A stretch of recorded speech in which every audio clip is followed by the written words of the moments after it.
ঈদের ছুটি কাটিয়ে বাড়ি থেকে রাজধানীতে ফিরছেন অসংখ্য মানুষ। দীর্ঘ ছুটিতে বাসাবাড়ি, অফিস আদালত বন্ধ থাকায় পানি জমার আশঙ্কা করা হচ্ছে।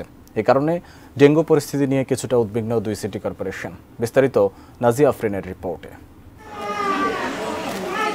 গত বছর সর্বোচ্চ সংখ্যক ডেঙ্গু সংক্রমণ ও মৃত্যুর রেকর্ড, আর চলতি বছরের শুরু থেকেই ডেঙ্গু সংক্রমণ আছেই। গত বছরের থেকে পার্থক্য একটাই, সংক্রমণ অনেক সময় কম থাকলেও এবছর এখন পর্যন্ত মৃতের হার বেশি।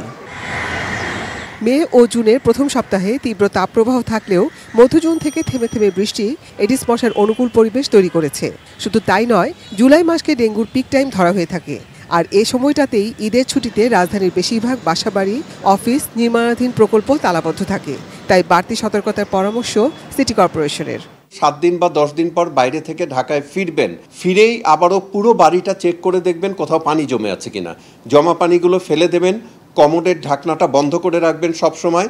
আর বাড়িতে যদি উড়ন্ত মশা দেখেন, মশার উপদ্রব দেখেন, আমাদেরকে ফোন দিবেন, আমরা গিয়ে স্প্রে করে দিয়ে আসবো। আমাদের কাউন্সিলররা ইনভলভ, শিক্ষক, মসজিদের যে ইমাম এবং খতিব যারা আছেন, এইটা আমরা সেন্ট্রালি করছি। জুন মাসে 7 তারিখ থেকে আমরা 9 তারিখ পর্যন্ত স্পেশাল প্রোগ্রাম করেছি, যেখানে আমাদের এই ইন্ডেক্সগুলো বেশি হচ্ছে। আমরা ওই ওয়ার্ডগুলোকে অ্যাড্রেস করে প্রোগ্রাম করেছি।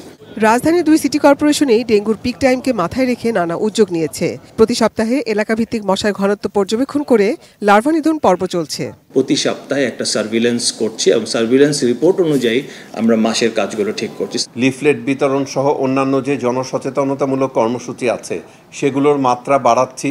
আমাদের প্রতিটি রোগীর দিকে আমাদের সতর্ক দৃষ্টি রয়েছে এবং প্রত্যেকটি এলাকার দিকে, বিশেষ করে বিগত বছরগুলিতে আমাদের যে ওয়ার্ডগুলো ডেঙ্গু প্রবণ ছিল সেই ওয়ার্ডগুলোর দিকে আমরা বিশেষ নজর রেখেছি।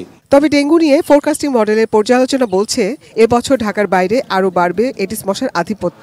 তাই জনসাধারণের মধ্যে সচেতনতা বাড়ানোর কোনো বিকল্প নেই। Nazia Afrin, ATN news, Dhaka.